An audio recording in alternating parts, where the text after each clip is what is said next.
Je lis pas Proust pour le moment et c'est précisément depuis le confinement que j'ai arrêté. Je suis plus capable de lire des lectures un peu désintéressées comme ça, juste à part les articles des journaux, je lis j'ai des trucs soit dans le sport de biomécanique et à côté plutôt dans la sociologie quoi. Ça je suis un peu dans Bourdieu pour le moment. Après plusieurs mois de confinement, la Belgique se dirige doucement vers l'après-Covid-19. On a voulu profiter de cette pause forcée et inattendue pour discuter de ce moment si particulier et pour évoquer le monde de demain. Dans cet épisode, c'est l'athlète Julien Watrin, plusieurs fois champion d'Europe du 4x400 mètres, qui répond pour nous à cette même question, est-ce que c'était mieux demain ? Ma vie quotidienne avant, mais c'était déjà beaucoup de temps aussi chez soi, récupération, entraînement, récupération. Et je ne vais pas dire que j'étais confiné, mais il y avait quand même beaucoup de temps passé chez soi, quoi. Quand on me demande, tiens, est-ce que je suis stressé avec la situation, mais souvent j'ai envie de répondre non. Mais je vois quand même que ma vie est fort différente. La façon dont j'organise mon temps chez moi, même si je passe parfois autant de temps chez moi qu'avant, je sens que c'est différent. Je suis beaucoup plus de l'actualité, je suis beaucoup branché sur mon téléphone à lire des articles. Je sens qu'au niveau de mes loisirs aussi, c'est pas pareil. En fait, on se rend pas toujours compte à quel point l'environnement est important sur un athlète, sur son focus, sur son investissement, sa façon de faire le juste mouvement, en fait, tout est intriqué, en fait. Moi, la semaine passée, j'ai eu un truc qui m'arrive jamais, mais j'ai eu une petite réaction à mon ischio, donc un muscle de ma cuisse, à un entraînement. Rien de grave, mais c'est un truc qui, pour moi, est complètement lié à l'environnement, au plaisir que j'ai à courir, et j'étais pas dans le timing, dans la sensation. Et ce petit moment de non-focus, d'inattention, ça crée une réaction un peu neurologique, entre guillemets. Il y a aussi le fait que nos objectifs sont un peu flous, on ne sait pas exactement pourquoi on se prépare, parce qu'il y a des dates qui sont prévues, par exemple cette année on a les championnats d'Europe, mais on ne sait pas vraiment si ça va vraiment être maintenu ou si ce sera reporté à l'année d'après. On vient d'apprendre récemment aussi que toutes les performances qui seront faites cette année, s'il y a des compétitions, ça ne vaudra rien pour les JO, parce que cette année-ci est gelée, en fait.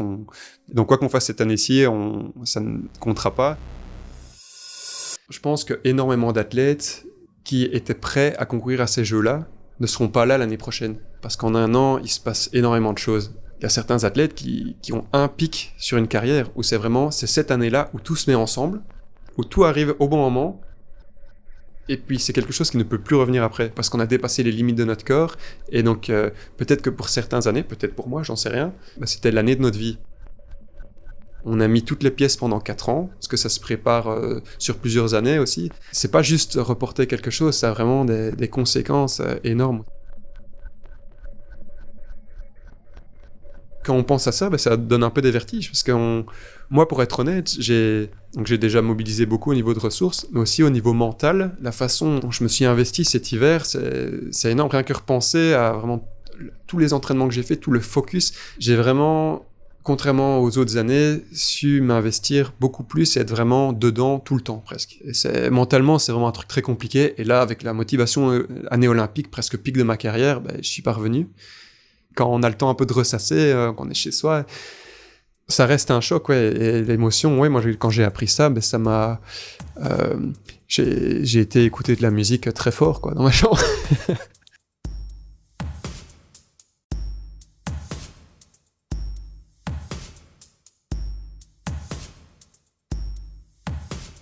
Il faut switcher, revoir ses amis, faire passer du temps avec sa famille, savoir en fait faire des choses dans sa vie qui sont pas liées au sport. Et moi en fait j'ai toujours fait attention à ça depuis des années. Enfin c'est même pas que je le fais attention, mais c'est un peu naturel de garder en fait des bases solides dans d'autres domaines à côté du sport. Donc j'ai eu mes études tout d'abord, je fais de la musique, je lis énormément de livres, mais aussi qui n'ont rien à voir avec l'athlétisme. Je me suis jamais trop retrouvé dans la situation où je me dis tiens, sans l'athlétisme j'ai rien quoi. Qu'est-ce que je vais... Parce que chaque année on se retrouve à un moment où on n'a plus l'athlé pendant un mois ou moins. Mais je pense que c'est un truc qui parfois peut être dur avec certaines personnes qui n'ont vraiment que l'athlétisme. les athlètes de très haut niveau que j'ai rencontrés, en fait, ils savent s'occuper, ils ne s'ennuient jamais, en fait, en dehors de l'athlé, quoi. C'est toujours des gens qui font plein de trucs. Les athlètes qui, lorsqu'ils sont mis à l'arrêt complètement, qui se posent des questions sur leur choix de vie, etc., là c'est peut-être qu'il y a un déséquilibre, et un souci, et un déséquilibre qu'il faut rééquilibrer, parce que sinon, ils n'arriveront pas à la performance, en fait, parce que ça fonctionnera pas, quoi.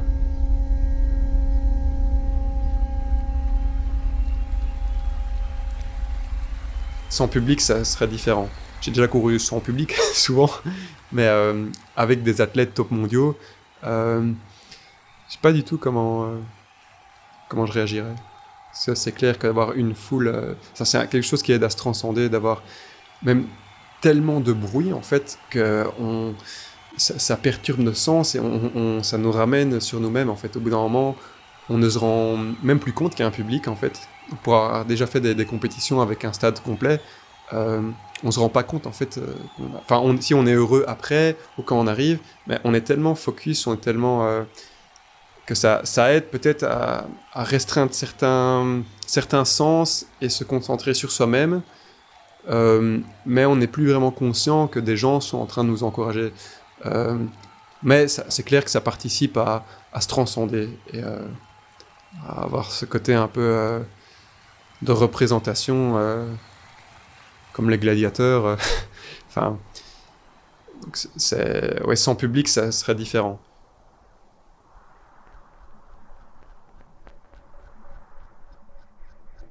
Avoir un mental d'acier, c'est aussi avoir confiance en soi. Avoir le courage d'avoir confiance en soi et savoir le faire malgré l'environnement, et savoir que ce qu'on fait est juste, même si on ne sait pas l'expliquer, et c'est crucial pour le sport. Moi, ça a été vraiment un frein dans ma carrière. J'ai beaucoup douté de moi, douté de beaucoup de choses, de mon encadrement, de moi-même. Surtout quand qu'on a commencé un peu à collaborer avec le groupe Borlée, et donc j'ai discuté avec les experts avec qui ils collaborent, avec les professeurs d'université, etc. Où là, je me suis vraiment rendu compte, tiens, c'est un monde, en fait, dont je connais rien, quoi. C'est beaucoup plus complexe que ça. Moi, j'étais avec ma petite vision réductionniste, en train de foncer droit dans le mur, à continuer à me taper la tête contre le mur en pensant que c'est bien. Et en fait, non, c'était beaucoup plus compliqué, donc c'est ça qui m'a un peu ouvert les yeux. Je suis parti en stage à l'étranger où déjà j'étais constamment avec les Borlés, donc Kevin et Jonathan qui ont été des athlètes top mondiaux. Je suis quelqu'un de très observateur, en fait, et donc j'ai vu un peu comment ils réagissent en dehors de l'entraînement, parce qu'on vivait ensemble, en fait. On avait une maison, on était constamment ensemble, on jouait aux jeux vidéo ensemble, on faisait des activités, les entraînements. Et là, le fait de vivre ça, je me suis rendu compte de beaucoup de choses. Et j'ai aussi côtoyé d'autres athlètes top mondiaux en allant aux États-Unis. On s'entraînait sur la piste du champion du monde, du champion olympique, et je regardais et je voyais un peu comment. Et là, je me suis dit, tiens, je suis à côté de la plaque, en fait, sur beaucoup de choses. Et c'est pour ça que je suis beaucoup plus nuancé sur beaucoup de choses maintenant. Et c'est un peu pour tout. Par exemple, pour en faire un lien avec l'information, je suis plus mesuré par rapport à ça aussi. J'ai un truc, je vais pas directement l'employer pour dans un débat où... Non, je me dis, non, c'est plus compliqué que ça, où je pense que toute cette expérience par le sport m'a fait pousser une petite antenne, en fait, et donc par moment, je me dis, tiens, ça participe à un truc que j'aime pas trop. Tiens, il y a un truc, il faut creuser un peu. Il y a beaucoup, par exemple, de journaux de confinement, d'écrire, et on est arrivé dans des situations où ce qui est écrit, la façon dont c'est écrit, prend une dimension extrêmement indécente par rapport à certaines personnes qui ne sont pas dans le luxe de vivre le confinement, de se mettre à lire, d'avoir des activités culturelles et d'un peu prôner cette facilité à... Et puis on arrive très vite, en fait, aussi... dans des reproches par rapport aux gens qui se plaignent, à faire culpabiliser les gens.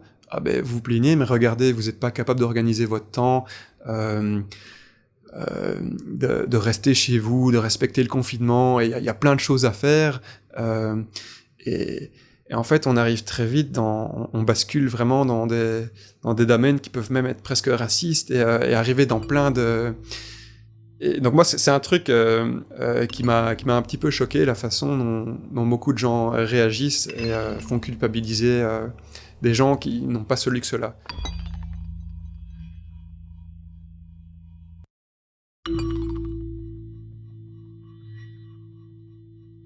Il y a des périodes où je lis beaucoup.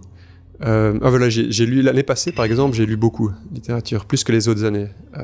C'était la première année en fait où j'avais plus mes études, et donc du coup j'ai passé beaucoup de temps. Et donc j'ai beaucoup lu de littérature russe. J'ai lu beaucoup de Dostoïevski et Tolstoï aussi. Anna Karénine. Je pensais pas un jour aimer un roman d'amour, mais c'est un des plus beaux livres que j'ai lus. Il y a un moment, j'écoutais au moins 1 heure de musique par jour. J'avais chaque fois un album et je découvrais des musiques où je revenais sur des... Et donc ça m'a fait en fait voyager dans énormément de styles et trouver un peu des trucs qui me plaisaient dans tous les styles. Que ça aille du rap au jazz, à la pop, au rock, au métal aussi. Enfin, j'ai vraiment trouvé chaussure à mon pied dans tous les styles. Et donc ça me permet d'adapter ça à ce dont j'ai besoin, quoi. Et c'est bien aussi d'écouter de la musique à l'entraînement, mais aussi, moi, ça m'aide aussi chez moi. J'adore, enfin, je suis vraiment hyper éclectique, et donc j'écoute aussi des musiques d'ambiance. Par exemple, hier, j'écoutais un album de Brian Eno où j'étais allongé dans mon lit et je faisais un peu des expériences de pensée, comme ça, j'écoute et je me crée Brian Eno ou Tim Acker ou... c'est vraiment des artistes hyper importants pour moi et je reviens souvent sur leurs albums. Ben Frost aussi. Et donc ce sont des albums en fait très visuels en fait, où on écoute et il faut se créer un peu des mondes comme ça et quand on est dans des périodes un peu créatives, ben on crée beaucoup de choses à ce moment-là et c'est quelque chose que j'aime bien dans l'entraînement. Ça me relâche, ça me relaxe et ça me permet de me reposer. Des fois, j'ai du mal à trouver le repos. Ben, je mets ça, et hop, il me faut 2-3 minutes, et puis c'est parti. Et puis je rentre dans ce monde-là qui est offert par le gars qui a créé la musique, quoi.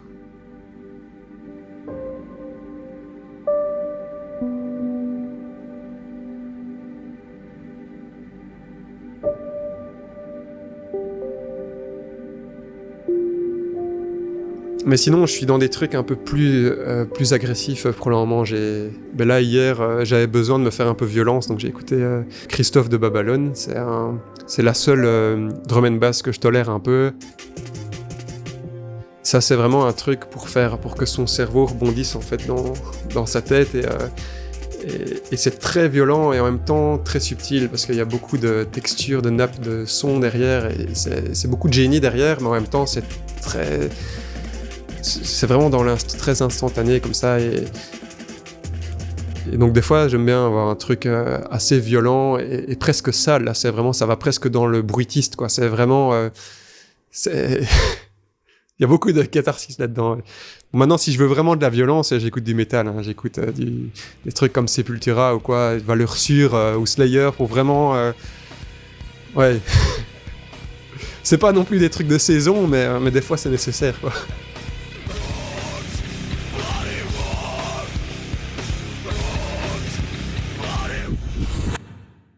Pour l'avenir proche, la priorité, c'est vraiment de se sortir avec le moins de morts possibles et de problèmes éthiques avec les hôpitaux, et c'est vraiment s'en sortir. Donc là, il faudra arrêter le sport autant de temps qu'il faudra, et même s'il demande plus longtemps, il faut le faire, et il faut voir le bon équilibre, quoi. Le sport, c'est important, mais ça, c'est plus important, et il faudra juste réfléchir à comment s'organiser après.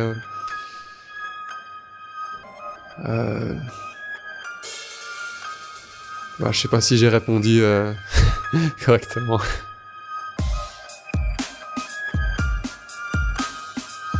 C'était Mieux demain, un podcast LN24 réalisé par Brieux Beckers, Guillaume Denil et Vincent Schmitt. N'oubliez pas de vous abonner à LN24 sur votre plateforme de podcast favorite. Retrouvez-nous également sur YouTube et en télévision. Plus d'informations sur ln24.bu.